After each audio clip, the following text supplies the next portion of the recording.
اب درود شریف کا مسئلہ ذکر کے وجہ سے مکمل ہو گیا. ان اللہ وملائکتہ یصلون علی النبی، بے شک اللہ تعالی اور اس کے فرشتے درود بھیجتے ہیں پیغمبر پر.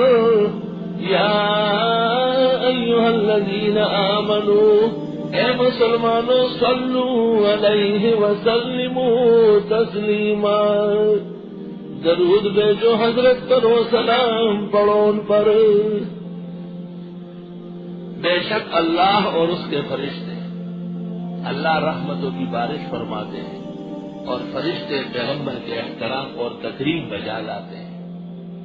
اور اے امت کے مسلمانوں، اے امت محمدیہ، تم بھی اس عظیم اور بزرگ برتر پیغمبر پر صلاۃ و سلام پڑھو.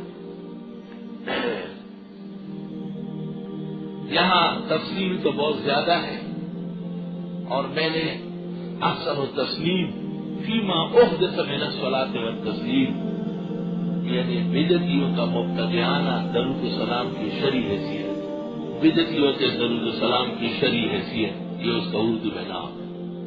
اس موضوع پر محقق الاسر مولانا سرفراز خان صاحب کی کتاب درود شریف پڑھنے کا شرعی طریقہ، اور اس سے پہلے ابن قیم کی کتاب جلاء الافہام فی الصلاۃ والسلام علی خیر الانام،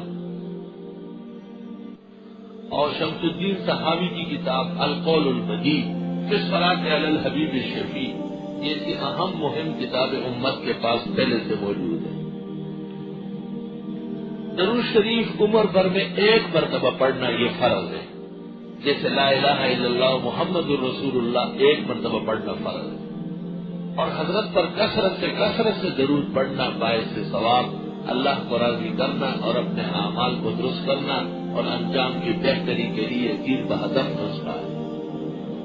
امت جس قدر درود پڑھے، حکیم الامت مولانا اشرف علی نے لکھا 24 گھنٹے میں 24,000 مرتبہ پڑھے تب بھی حق ادا نہیں ہوگا جو آپ کے احسانات کا ہے. حضرت کا نام نامی جب ذکر ہو جائے پہلی مرتبہ درود پڑھنا واجب ہے، اور اس کے بعد ہر دفعہ مستحب ہے. صحابی کی رائے یہ ہے کہ ہر دفعہ واجب ہے، یہ بظاہر مشکل ہے. اس طرح درود شریف پڑھنا سنت ہے، اس طرح لکھنا بھی سنت ہے. نامناسب ہے کہ نبی کے نام کے ساتھ سواد یا سلام لکھا جائے.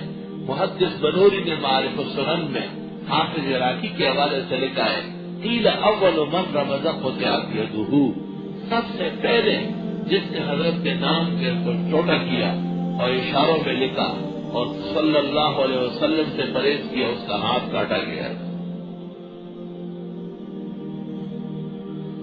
جب یہ آیات نازل ہوئی تو رسول اکرم صلی اللہ علیہ وسلم کو صحابہ نے کہا، بخاری و مسلم ترمذی میں ہے، قد عرفنا السلام علیک، ہمیں سلام تو پتہ ہے، السلام علیکم ایھا النبی ورحمۃ اللہ وبرکاتہ، صلاۃ کس طرح پڑھیں گے؟ تو آپ نے فرمایا قولوا اللہم صلی علی محمد. یہ جو نماز کی درود ہے یہ تعلیم فرمائے. تو اس سے کئی باتیں معلوم ہوئی، صحابہ نے خود نہیں گڑھا، نبی سے پوچھا.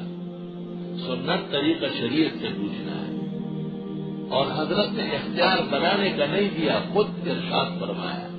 تو درود وہ ہے جو نبی نے بتایا اور صحابہ نے پڑھا ہے.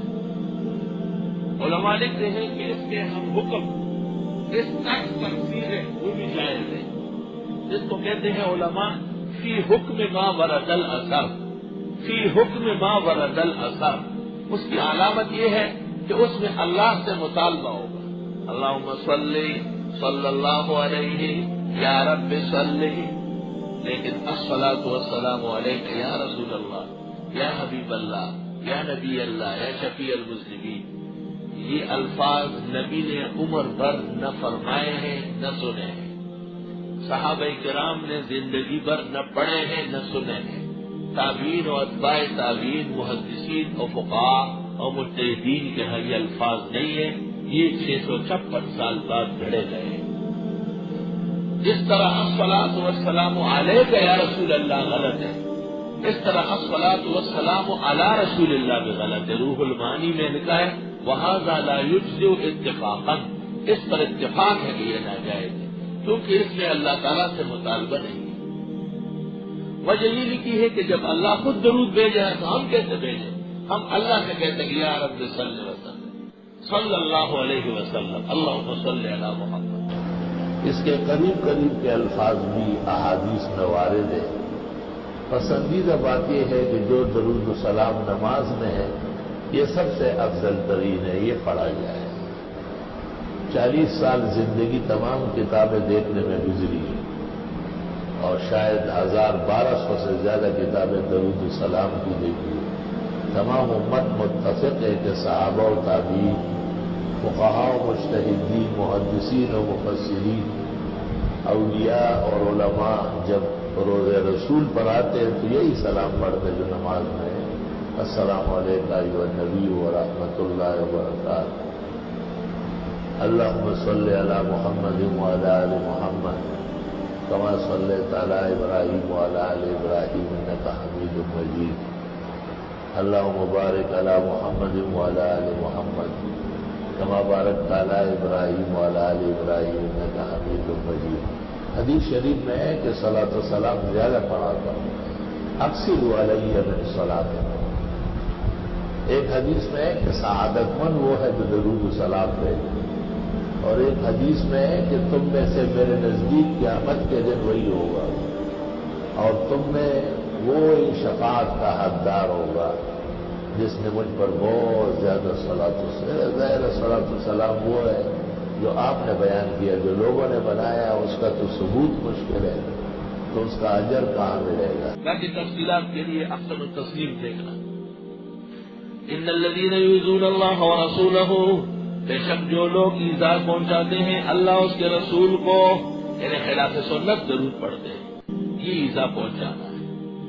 جو اللہ اور رسول کو ایذا پہنچاتے ہیں دین میں بدعت نکالتے ہیں، بدعت سے صلاۃ و سلام، بدعت فی الاعتقاد، بدعت فی العلم، بدعت فی العمل۔ لعنہم اللہ فی الدنیا والآخرہ، لعنت کی ہے ان پر اللہ نے دنیا و آخرت پر۔ دنیا و آخرت میں اشارہ ہے کہ بدعت کا درود پڑھنا یہ مبتدئین ملعونین کا طریقہ ہے۔